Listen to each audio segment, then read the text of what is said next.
So if you're all ready, okay, without further ado, DXN Philippines, let's send our likes and our love to our star diamond, Dr. Danilo Sadasad. A pleasure for me, a big opportunity to be able to join you. Siyempre, masaya tayo dahil sama-sama tayo. Kahit nasa Zoom lang tayo nakita-kita because of this pandemic, and we're praying and hoping na eventually we'll come face to face. But anyway, ang ating topic is herb in focus, and I would like to highlight na one of the biggest turning point in my life, ito yung DXN, and when I started using mga herbs which I don't usually use, and I'm very skeptic about them.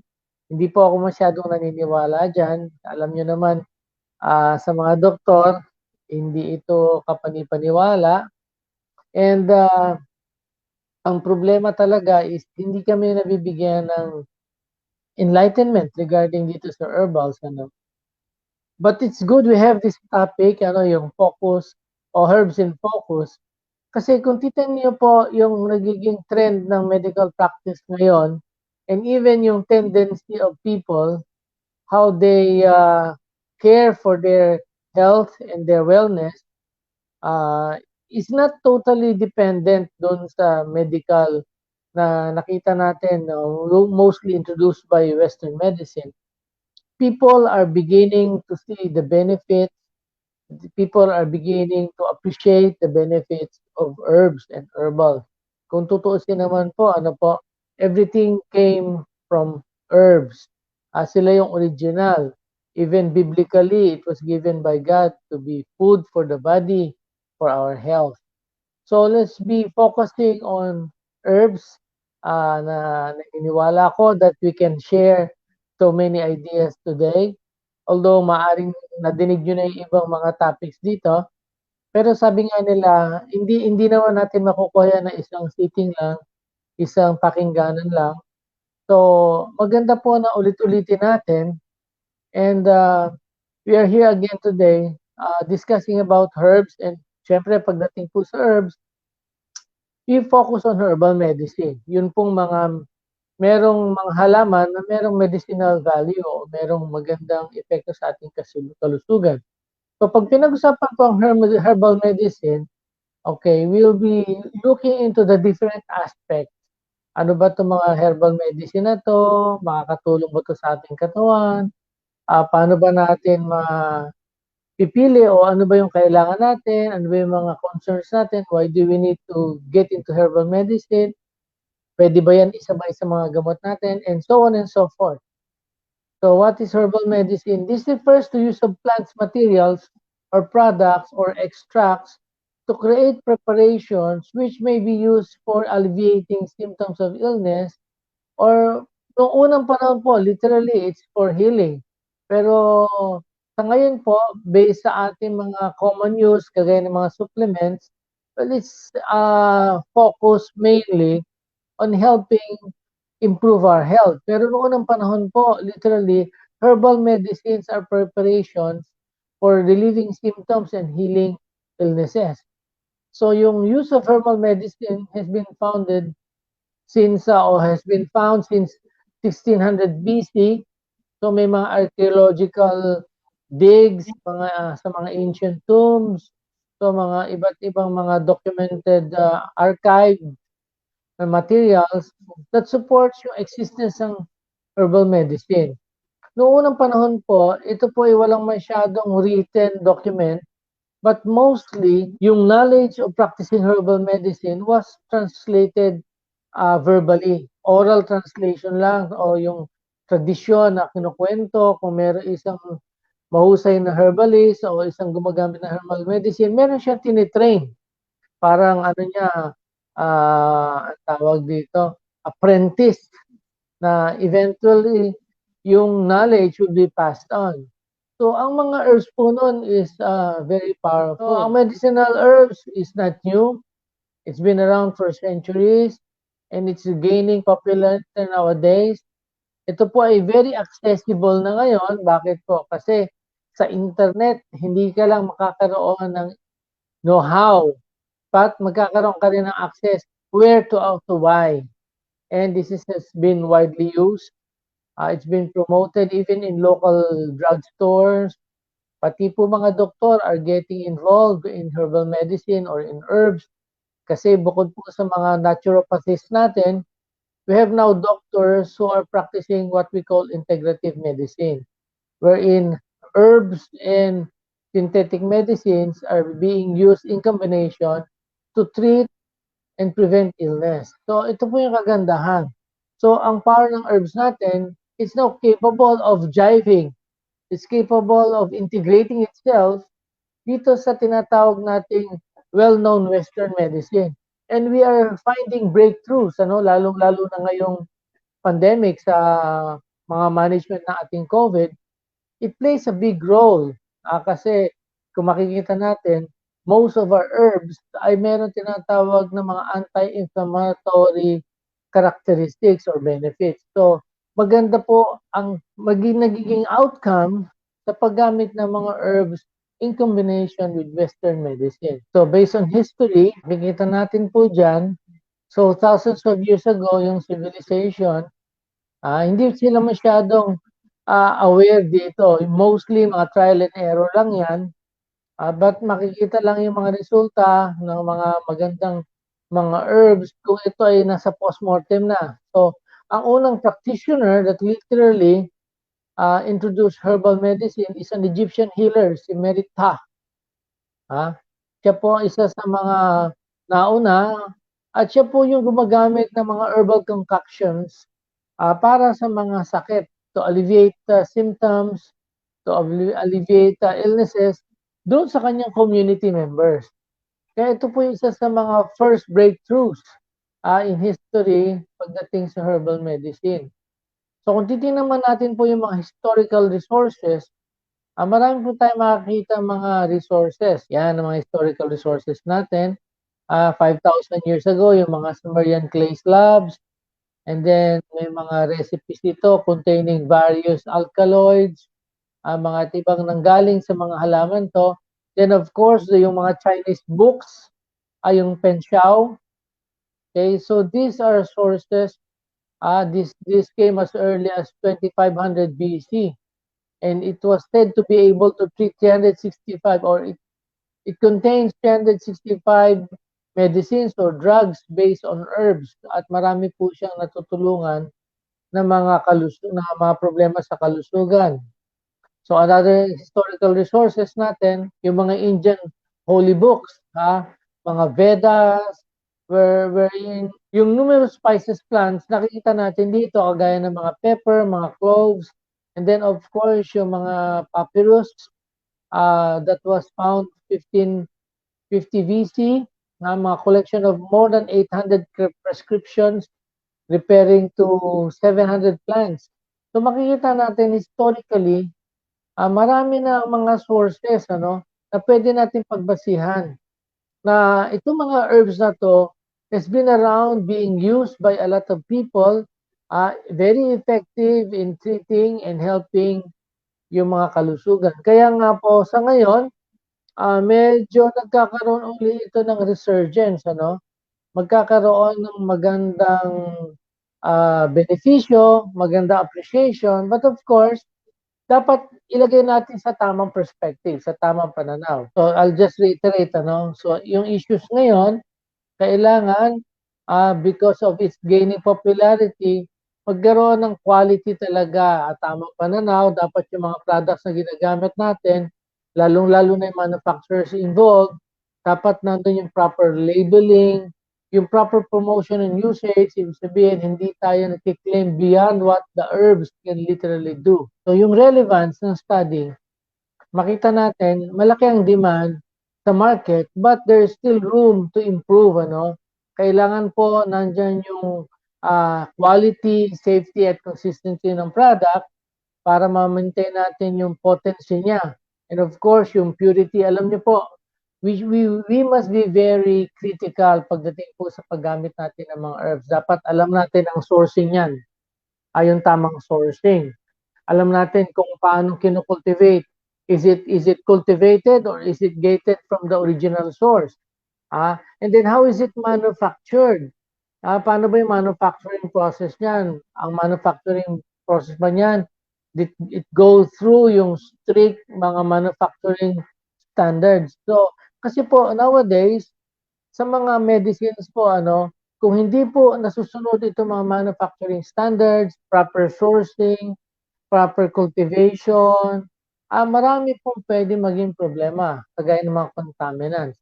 So ito po yung advantage natin when it comes to DXN, it meets the global standard of cultivating, manufacturing, and even yung marketing po ng herbal products. Kasi alam niyo po, sometimes dito sa marketing nagkakaproblema because yung mga claims, yung mga usage, just to be able to push the product to the market, there's a tendency to overclaim or exaggerate. So yun po yung kagandahan natin dito with DXN. We appreciate the benefit of herbs, pero sabi nga natin, we put it in the proper perspective. Bigyan ko lang po kayo ng tip. When you're using herbs, hindi po masama mag-herbals. Dapat lang po alam natin why are we getting into herbs. Ano ba intention mo? Do you want to improve your immune system? General health and wellness lang ba ang kailangan mo? Or you are trying to help and treat a particular condition in your body. So makikita po natin yung diversity po ng products ng DXN can help us address itong mga pangailangan natin. We start with the King of Herbs.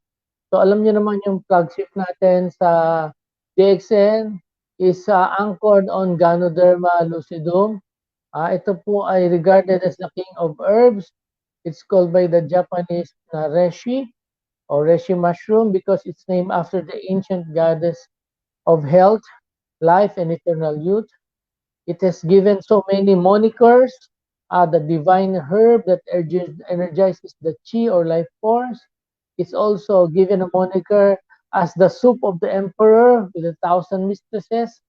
So, marami pong tawag po sa kanya. Pero maganda po dito, kung titingnan po natin, yung benefit natin sa Ganoderma, it's been around for a long, long time. Makita natin yung historical background ng Ganoderma, as far as 25 to 20 AD, meron ng mga insights about Ganoderma. Yan, historical background. So, makita nyo yung mga description ng herbs about Ganoderma. The first book devoted to the description of herbs and their medicinal value was yung Stenong Ben. Ito po yung classic of materia medica or the Shenong Herbal Classics. As early as this, makikita natin, meron na pong description regarding Ganoderma. Kaya ang ating pong confidence sa Ganoderma is very high because nung unang-unang panahon pa lang, ang ganda na ng kanyang mga reviews. Then it is supplemented nung tinatawag na Classic of Materia Medica. So, it's been around 502 to 536 AD. The first Chinese pharmacopoeia, nandyan din po ang ating Ganoderma which describes yung mga therapeutic properties niya as it's yung enhancing energy, strengthening yung cardiac function, improving memory, and its anti-aging effect. Actually, maski ngayon, if you've been a regular user of Ganoderma, lahat po nito mga benefits nito, probably you can testify to this. So, now we go to what makes Ganoderma good. Siyempre, pag pinag-usapan natin ng herbs, we just don't look into its traditional use kasi itong mga unang panahon, they don't look into the active ingredients. They just see ano ba nagagawa nito. Pinalakas niya yung tao, pinasigla niya, pinaganda energy, nahirapan huminga, guminawa paghinga. Now, what is within or what is in Ganoderma that allows us to have these benefits? So, ito po yung mga active components. Ito po yung kagandahan ng ating sitwasyon ngayon. We are capable and we are able to identify what is it in the herbs that makes it so powerful at make it so beneficial for our health. So, just like Ganoderma, we have our polysaccharides. So, anong kagandahan po ng polysaccharide? Well, basically, isa sa pinaka-highlight at siguro isa sa pinaka-importanting function ng ating katawan, lalong-lalo na ngayon, panahon ng pandemic, is our immune system. And speaking of immune system, yung polysaccharide po is one of the main nutrients or main substances that improves and nourishes our immune system. So pagka malakas po ang ating immune system natin, hindi lang tayo mahirap magkasakit o hindi tayo madaling tamaan ng sakit, but we can also have this better protection against cancer. So yan po yung isa sa mga benefits natin. So this polysaccharides in your Ganoderma is the one responsible for improving your immune system.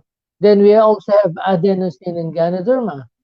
Ito po, it helps not only energizes our cell because yung adenosine po, adenosine is part of your energy unit that helps power up your cells, yung tinatawag nating ATPs. Kung ito po sa ating mga household ay we need electricity to power, which is measured in watts. Ang power po ng ating cells is measured by ATP. Ano ibig sabihin ng ATP? It's adenosine triphosphate. So adenosine is a portion of this energy unit that helps power up our nerve cells and practically all the cells in our body. Now, ano pa isa pa magagawa ng adenosine? It improves blood circulation. How does it do it? Adenosine opens up the blood vessel. Ang adenosine po ay isang mahusay na pampabuka ng ugat. Ito po ay tinatawag nating vasodilator. At hindi lang po yan. Adenosine does not only open up your blood vessels, it also thins out your blood. Meron siyang tinatawag na blood thinning effect, which is almost similar to aspirin. Alam niyo po, this is very important nowadays. Bakit ko nabanggit yan?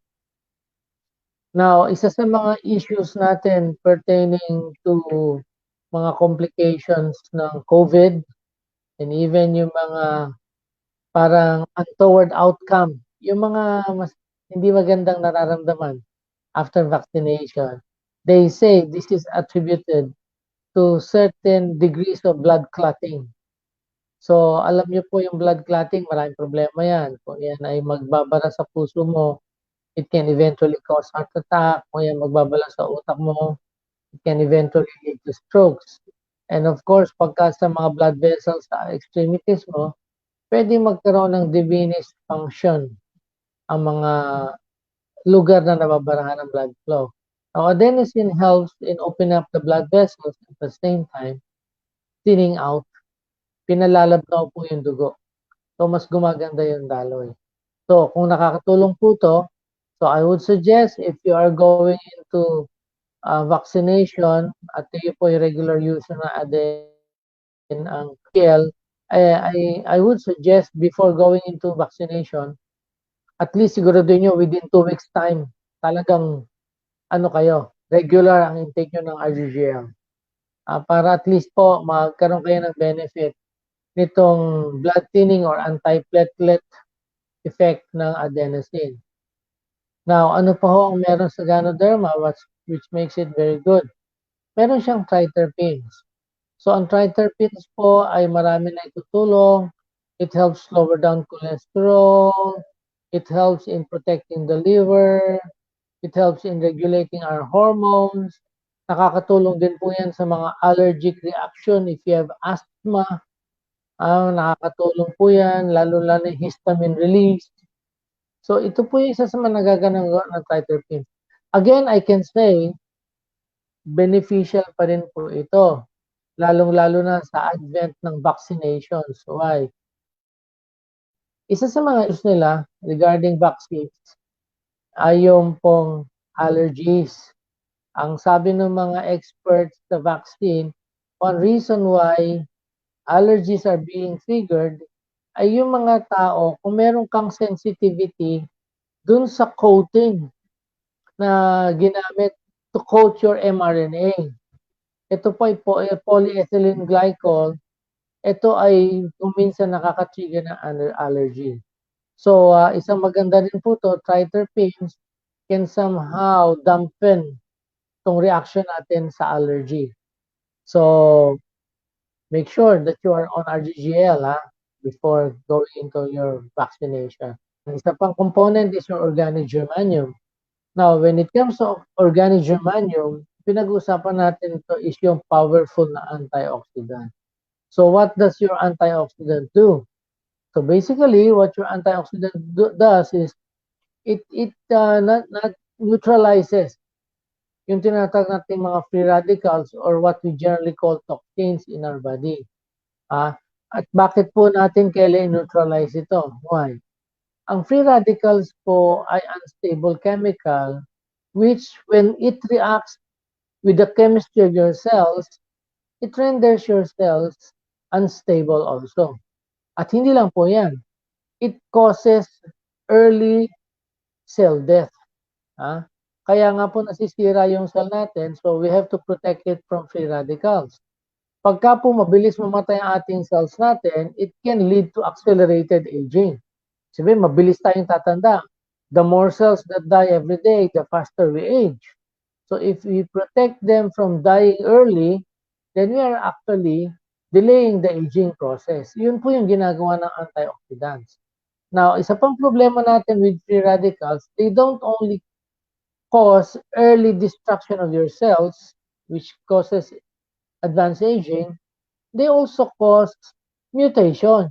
When your cells get irritated, the tendency is for them to transform from good cells to bad cells. Ito yung mga nagiging cancer cells. So, importante dito, we have a good and powerful antioxidant in our system that can counteract itong mga mutation na to because pagka napipigilan mo to because of your antioxidants, then you are having or helping yourself or the body to prevent yung mga early formation of cancer. At of course, coupled with your polysaccharide, which strengthens your immune system. So, dalawa yan. You prevent and then you fight at the same time. So, ang kagandahan po sa ating Ganoderma, that's why ito yung hina-highlight natin lagi, na dapat ito mainstay natin. If you are really into health, this is a must. Kumbaga ito, dapat laging meron ka RGGL. Yan. So, aside from this, marami pa siyang other element. It also contains amino acids. Meron siyang mga vitamins and minerals, which is very good for our nutrition. Yan, just to give you an idea, yan po ang ating immune system. So, probably this should have come after the polysaccharide na slide. Pero just to give you a parang brief overview, so makita niya yung external barrier which is composed of your skin, yung mga mucosal membranes, yung mga sipon, yung mga buhok sa atin, buhok sa ilong, yan mga pang-filter yan. Yan yung mga external barriers. Now, we have our internal barriers. Yung first line natin, yan yung mga natural killer cells, yung mga macrophages, yung parang Pac-Man. So, yan yung tinatawag natin na innate immunity. Nandiyan na yan. Hindi mo na kailangan stimulate yan. Nakabantay yan. Kumbaga para siyang mga security guard sa outpost. Once na meron ng dumating, ready to attack sila. Ready to defend. Now, yung second line of defense, ito yung magdi-develop pa lang tayo ng adaptive immunity. Let's say nagkaroon ka ng virus na nakapasok sa katawan mo, wala ka pang panlaban doon. Pero pag nag-react na, mag-a-adapt yung katawan mo, yung immunity mo, gagawa na ng panlaban dyan. So this is the time when you produce antibodies. So dito effective ngayon, yung first exposure mo sa infection, lalong-lalo na kung yung virus is hindi nagbabago ng itsura, then you develop a fixed set of antibodies for this. Pagbalik uli ng virus, hindi ka na ma-infection uli. So this accounts for yung mga immunity natin. Kung bakit pag nagkatigdas ka na, hindi ka na magkakatigdas, nagkabulutong ka na, hindi ka na magkakabulutong, nagkabeki ka na, hindi ka na magkakabeki ulit. Because we have developed and adapted to that infection. Na every time they come back, meron na tayong panglaban. Ngayon, may mga iba namang viruses na bago ng bago ang itsura. Kagaya ng nature ng coronavirus mo, yung mga pangsipon, pantangkaso. So every time they come in, iba itsura nila. So yung dati existing mo antibodies, maaaring hindi na laging nakatama or appropriate para sa panlaban sa kanila. That's why ang nangyayari dyan, may mga bakunang binibigay which is updated para ma-stimulate yung body mo to develop that kind of immunity, maka-adapt pag dumating ito mga bagong itsura ng viruses na to. Which is what we're doing now sa COVID-19, ano? Yung tinatawag nating SARS-CoV-2 virus. Well, we are developing these vaccines para dito sa SARS-CoV-2 na to. But eventually, kung yan ay mag-mutate, siguro magdi-develop ng newer vaccines to the mutants, to the new mutants o yung mutations. So, magiging progressive yan. Baka next year, iba na yung mga kailangan magdagdag ng vaccine. Kung na-vaccinate ka na, mga third dose mo, fourth dose, and so on and so forth. But this is the way the body adapts doon sa ating mga infection. Ito po yung mga paper presentation researches which shows na ang Ganoderma is very effective in improving yung function ng ating immune system, lalong-lalo na yung involvement nila sa production ng antibodies. Yan. It also suggests that it somehow stops yung mga tinatawag nating tumor growth. So ito yung mga schematic diagram lang or representation how our immune system fights against cancer cells. Yan, makita niyo mga antibodies, may cancer cells, may natural killer cells. So, what does it do? It helps fight out and eliminate yung cancer cells. Yan, this is just to show you how adenosine works. Okay, yan po yung sa circulation natin. So it improves blood circulation by opening up your blood vessels. And then makita nyo ATP dyan, it's the source of energy that powers up our cells. So yan po yung nagagawa ni adenosine. Yung triterpenes, these are just, I just got this mga research papers pertaining to yung effect niya pagdating sa yan yung mga tulong ng triterpene sa mga sa diabetes, pangtulong siya sa mga call allergies. But what is good in triterpenes is specifically maraming studies sa kanya which shows that helps lower down yung ating sugar. So it have what we call yung hypoglycemic effect, pampababa ng ating blood sugar. Ano pa ho? Yan. Ito is mostly based on the sugar also. These are studies just to show you. Yan. Anti-allergic benefit, just to show you yung mga anti-allergic benefits ng triterpenes and polysaccharide. Now, other stimulating benefits or other benefits of Ganoderma, next to run down, ito po yung mga mga researches. Yan yung Tomasi et al., mga killing cancer cells ng ating Ganoderma. It's immune stimulating by studies by Wang et al. So mga lang po to, mga paper presentations just to highlight. Ito po yung mga benefits ng Ganoderma. It's antibacterial, it helps lower down your blood sugar, it prevents and helps the liver and your gastrointestinal system. So that's all about Ganoderma. So ano pa ba yung mga herbs na pwede makatulong sa atin? Of course, alam niyo naman ang mainstay natin sa DXN, ano? When you're on RGGL, most likely you're also in Spirulina. So we are now talking of Spirulina. So ano ang Spirulina? Ito po ay blue-green algae.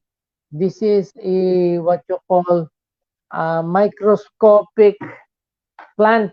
Mga algae po yan, para mga lumot. Ang maganda po dito, ang ating Spirulina, it has life-giving nutrients. Kompleto po yan. May proteins, may beta-carotene, may chlorophyll, just like your malunggay. May vitamin B complexes. It's rich in minerals, fatty acids, essential fatty acids. Ito maganda po dito. ating spirulina po is a healthy alkaline food. Pagkain po yan ng alkaline. Alam niyo naman sa ating katawan, very important alkaline. So what are the benefits of spirulina? Sa nutrition, may benefit siya. Sa weight loss, sa gut health, ito po yung sa ating mga bituka, panunaw, sa diabetes po. Spirulina is very good in improving blood sugar, even blood cholesterol and blood pressure, heart diseases, pantulong sa metabolism natin, sa mga allergies, it has anti-toxic actions, kung nag-aalis tayo ng lason sa katawan, it also improves mental health. Yan. So, isa-isahin natin. So, ano yung benefit ng spirulina? Una-una, it's excellent for your nutritional profile. Maganda po para sa kalusugan natin yan. Bakit po? Kasi siya ay nutrient dense, pero mababa ang calories niya. It's high in nutrient, it's low in calorie. It can help nourish us. Ito lang 7 grams or 1 tablespoon of spirulina. It already contains 20 calories. So meron ng pero yung 20 calories na yan, may protein na yan, may carbohydrates na yan, may fats, may calcium, may iron, may magnesium, phosphorus, potassium, sodium, vitamin C, merong riboflavin, yung mga B complexes mo, and vitamin K. So with just that very simple amount of spirulina, hindi mo kailangan mataas na calories. Pero yung sustansya po, nandiyan na lahat. So anong kagandahan po niyan? Maganda siya sa ating kalusugan, at the same time, meron benefit in losing weight. So yung losing weight natin, ang spirulina can give you energy or give you nutrition without so much calories. So yung calories po kasi ito po yung kailangan nating sunugin na energy na galing sa pagkain. Pag masyadong mataas ang calories, it will take so much of our activities to be able to burn it.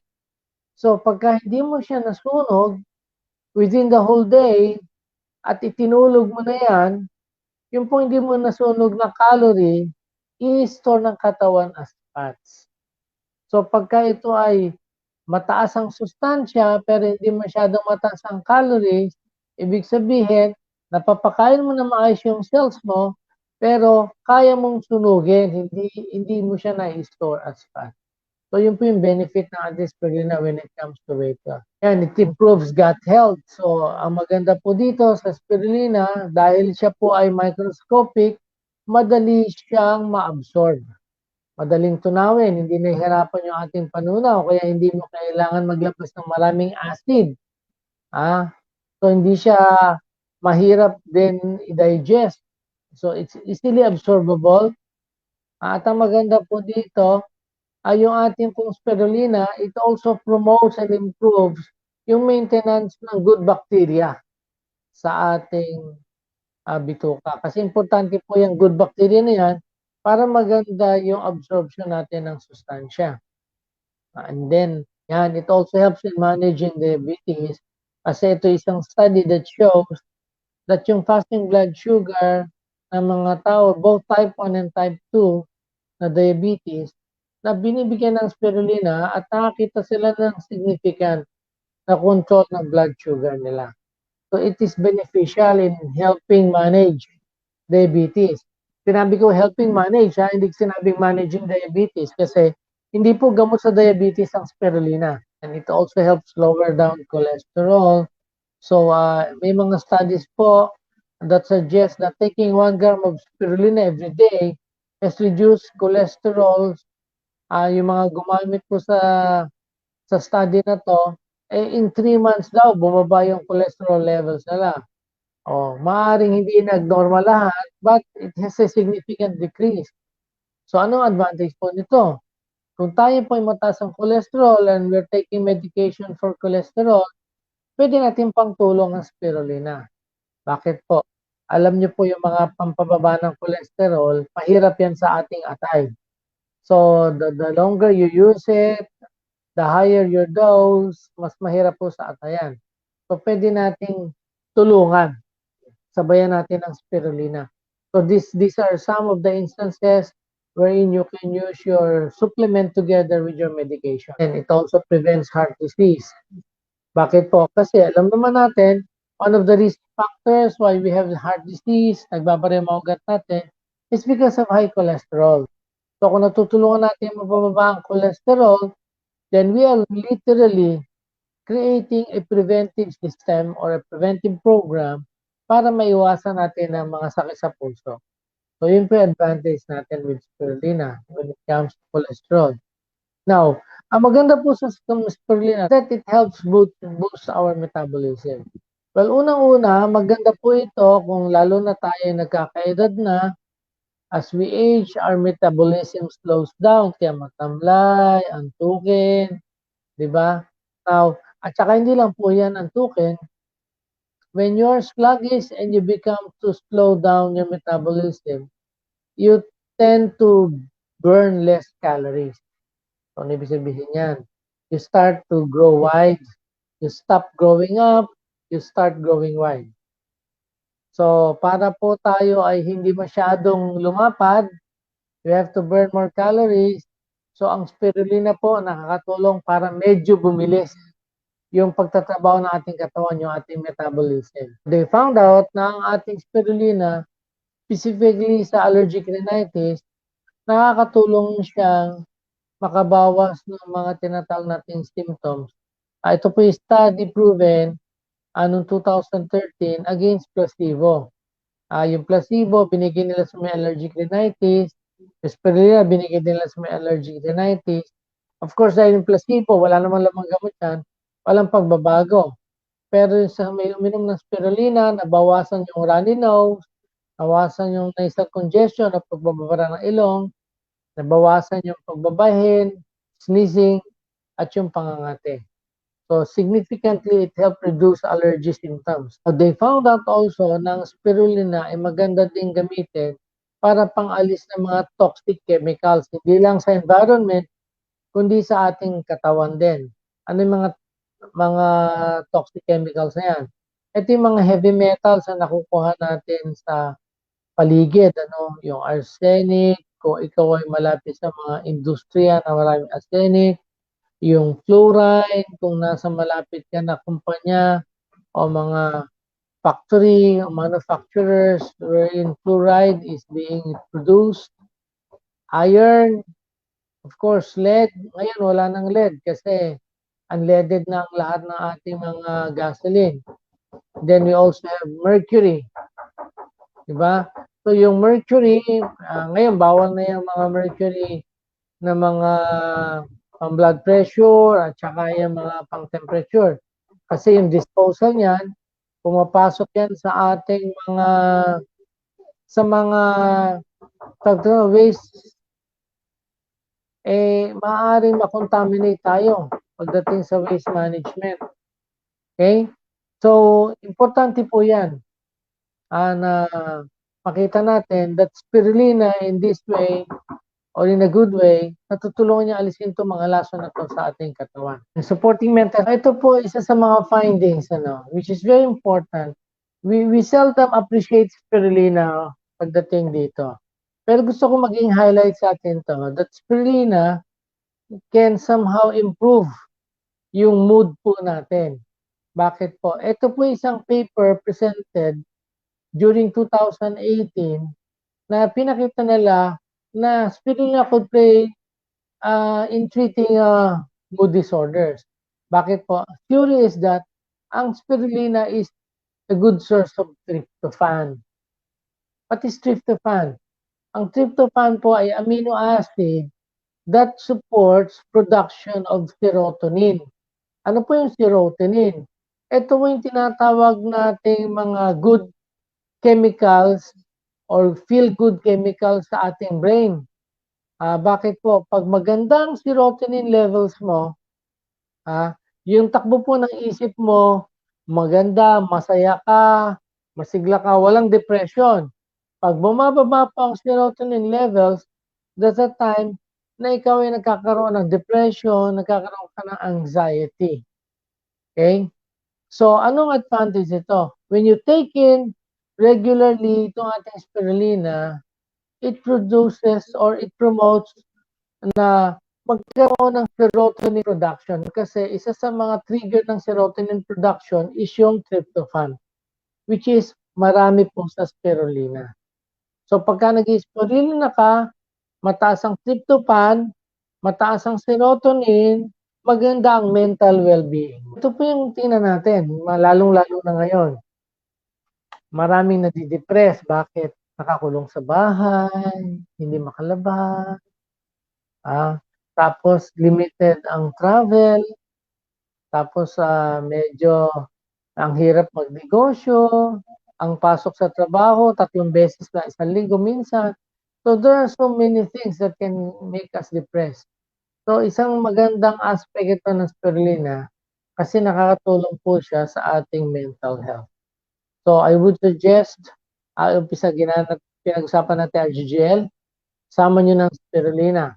So you determine what you need. Pangatlo pong product. So we go to black cumin. So alam niyo na yung black cumin, ano? Sabi nga nila, yung ito daw is it's a cure for every disease except death. Well, actually maganda pong mga reviews sa black cumin. But basically yung mga traditional uses ng black cumin, talagang una ginagamit siya for asthma, yung may mga wheezing, mga inuubo, mga nahihirapan huminga. Ito ay nakakatulong para mag-improve yung mga tao may asthma. Ito yung mga traditional uses before ng black cumin. Now, ano pa nakita nila? Based on observation and studies, they found out that yung 2 grams daily ng black cumin may help lower down yung blood sugar. So, pangtulong din to if you're diabetic, you're taking medicines for diabetes, you may want to improve this by taking black cumin together with your diabetic medication. Kaya lang gusto ko magkaroon kayo ng precaution. Whenever you're taking supplements together with your medication, you must always monitor. Kunyari, blood sugar. Minom ka ng gamot for blood sugar. Tinama mo RGGL, spirulina, black cumin. Dapat i-monitor mo yung blood sugar mo. Bakit? Kasi baka mamaya, natutulungan na ng supplement mo, yung gamot mo, bumababa na ng sobrang blood sugar mo. So, there must be dose adjustments. Saan ka mag-adjust ng dose? Of course, syempre, kung mas maraming side effects yung gamot mo, magbawas ka ng gamot mo, which you have to ask your doctors. Hindi yung appliance. Yung doctors po ang tatanungin nyo, bumaba na pong blood sugar ko, umiinom po ako ng RGGL, spirulina, tsaka black cumin. Pag inom ko ng gamot, ganito lang yung sugar ko. What dose adjustment must I do? Yan, tanong niyo po sa doktor nyo. Okay. Ano pang benefit ng black cumin natin? Research shows na yung ating black cumin po may also help reduce blood pressure, even in small amount. So, yan, nakakatulong din. Again, monitoring. Wag yung basta inom kayo ng black cumin, tuloy-tuloy. Yung ating pong supplement should be taken together with your medication. Kasi bakit? We are not promoting this to be a substitute for medication. So, monitor kayo ng blood pressure, sabay ng gamot, at saka black cumin, spirulina, RGGL. Then, pagka bumaba yung blood pressure nyo, then you go to your doctor for dose adjustment also. Ito pa maganda. They found out ang last black cumin daw help improve yung sperm count at saka sperm motility, yung function ng sperm.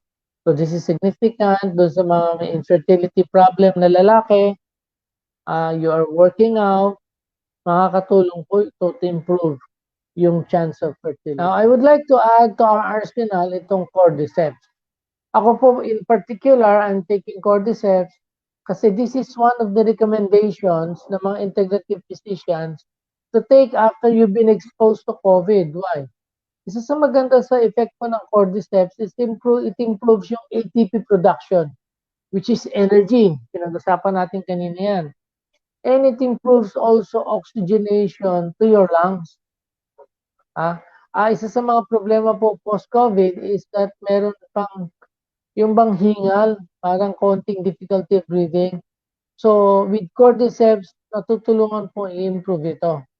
So, but if you're not in any of those situations, let's say normal, gusto mo athletic ka, you can help this to boost your exercise performance.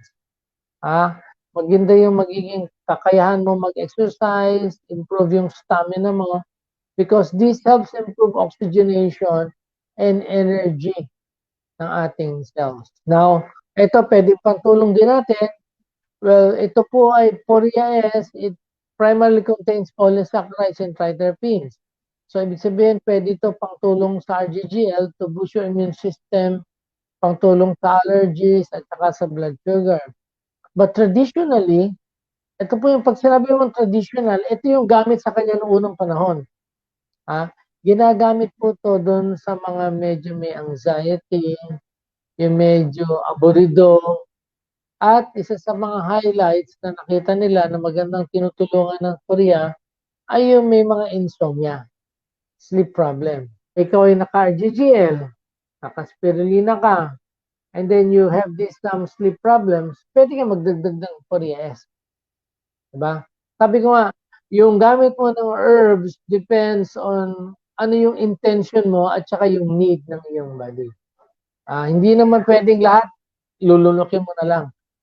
You have to determine, you have to know, or sabi, you have to ask around, kung ano yung kailangan talaga ng katawan mo to help you out. Kasi marami po tayong magandang herbs.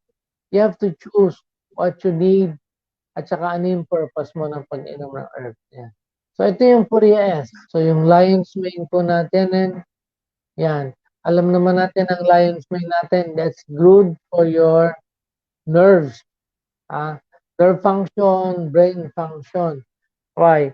One of the best benefit nito ay yung neurite outgrowth. Ito po ay natutulungan ng ating lion's mane ay yung mga nerve natin, yung mga tinatawag nating mga duktungan ng ating lion's mane.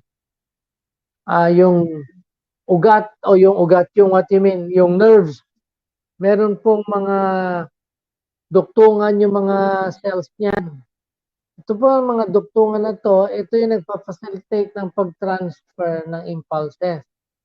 So, ang tawag po dyan ay mga neurites, mga parang galamay. Ang ating pong lion's mane, pinapaganda niya yung paggalaw o paglago ng mga galamay na to. Kaya nagkakaroon ng magandang interconnection yung ating nerves. Kaya pagka maganda interconnection ng ating nerves, yung pong sensation o yung mga kuryente, yung daan ng kuryente sa nerves natin para makagalaw tayo, makaramdam tayo, mas gumaganda po yan. Yan, yun po yung brain function. Ano pa ibang benefits ng lion's mane aside from improving brain function because of yung neurite outgrowth? Yan, meron din po siya anti-cancer benefit. Bakit po? Kasi may antioxidant property din siya. May antimicrobial property po siya. Ibig sabihin, pwede pumatay ng bacteria. And in particular po, ang bacteria na natutulungan niyang patayin, yung bacteria na nakaka-cause ng ulcer sa ating tiyan, yung H. pylori na bacteria. So maganda po yan sa mga may ulcer at maganda din po yan para matulungan, ma-repair at ma-protectionan yung ating tikmura. Kaya yung mga merong GERD dyan, I would also suggest na gumamit kayo ng lion's mane. Of course, we add to our arsenal, ito yung Andrographis paniculata. It is called the king of bitters. Noong unang panahon, ito ay ginagamit traditionally to treat common colds at saka para pababain yung temperature. But there are researches that suggest na bukod sa common colds, nakaka-treat ito at nakakapababa ito ng fever. Sabi nila, it can be yung mga 6 grams daily may work as well as acetaminophen after 3 to 7 days. Ngayon, maganda rin daw to as an anti-inflammatory. pampaalis ng maga. Basically, yung study na to, ginawa nila dun sa mga may problema sa malaking bituka. Namamaga yung malaking bituka. And they found out na ito'y nakakatulong makapagpahupa ng namamagang bituka. Sino ba to? Si Li Qingyuan, the man who lived in astonishingly 256 years. Ang nakatulong daw sa kanya na makapagpahaba ng buhay ay Lingzi. So, ito po isa sa mga proof ng herbs po is really very beneficial and powerful. Yan po siya. Gusto niyo bang mabuhay ng 265 years? Okay. So, we go now to our guide on effectively using herbs. Una-una po, know your needs. So, alamin nyo, know why you want to incorporate herbs in your wellness plan. Ano bang kailangan mo? Papalakas naman ang immune system? O ito ba pang general wellness? O meron ka bang specific issues sa kalusugan? High blood ka ba? Diabetes ka ba? May iniiwasan ka bang cancer? Or are you treating cancer? Or cancer survivor ka ba? So whatever is in there na alam mo na pangalan mo, alamin mo siya. At para malaman mo kung anong herbs. Purpose of using herbs, boost your immune system. Hindi ka ba makatulog? May problema ka ba sa mood or alertness, stress, antioxidant because you want to prevent cancer, o gusto mong tumulong paggamot ng iyong cancer. Ito lang, bigyan ko ng things to consider na. Most of the time, yung herbs po prescribed for a whole person, not for a specific condition. Kaya kung titingnan natin, saan ba siya kailangan? Kasi kadalasan po ang herb, general ang effect, ang benefit. Pangalawa, yung herbs po natin for general wellness, pwede rin siyang gamitin para sa mga specific condition. Kunyari, general wellness mo, AGGR, ganyan. Ngayon, may specific condition ka na gustong tulungan, pwede mo siyang gamitin. Kaya lang, saan sila magbabago? Magbabago sila sa frequency at saka doon sa dami ng inom mo. Yan. O kung minsan naman, doon sa type of extract. So, yan yung mga important things i-consider natin. Yung herbs mo, pwedeng pang wellness lang. Yung herbs mo, pwede rin pang specific condition o pantulong sa specific condition. And then, pangalawa, know the traditional source of your herbs. Para alam mo kung saan ito nanggaling, kung ano yung mga traditional uses niya. Kasi mas maganda po ito based doon sa original use, tsaka mo siya i-apply ngayon sa present condition mo. So maraming examples po niyan. May mga indigenous traditional medicine na source, merong source from African herbalism, yun naman galing sa Ayurveda, yung galing sa India, Ayurveda, traditional herbal medicines, o traditional Chinese medicine ito. Actually, this traditional Chinese medicine, which is pinakakaramihan ng sources natin. Then, meron na rin mga na-develop na Western herbal medicine. Ito yung mga home care, yung mga common herbs na ginagamit ng household. Kagaya sa Pilipinas, may mga traditional medicines tayo na ginagamit nung unang panahon pa, yung mga dahon-dahon bayabas na yan, mga tapal-tapal natin dyan. So, these are traditional medicines sa atin sa Pilipinas. Pero sa Western countries, meron din na ginagamit. Then yung based on naturopathy. So know the source of herbs para alam niyo po kung paano siya gagamitin. Now, ito po isa sa problema natin. Yung ibang herbs po are taken out of context of their tradition, kaya nagkakaroon ng misuse at yung qualities nila na-exaggerate, sobrahan, yung iba naman, nagkukulang naman. Kaya importante maging ano po tayo, maging well aware. Yung knowledge natin about herbs, maging masyadong mitikuloso tayo, pag-aralan natin siya. Huwag lang basta na ikwento sa'yo, tanggap mo na lang.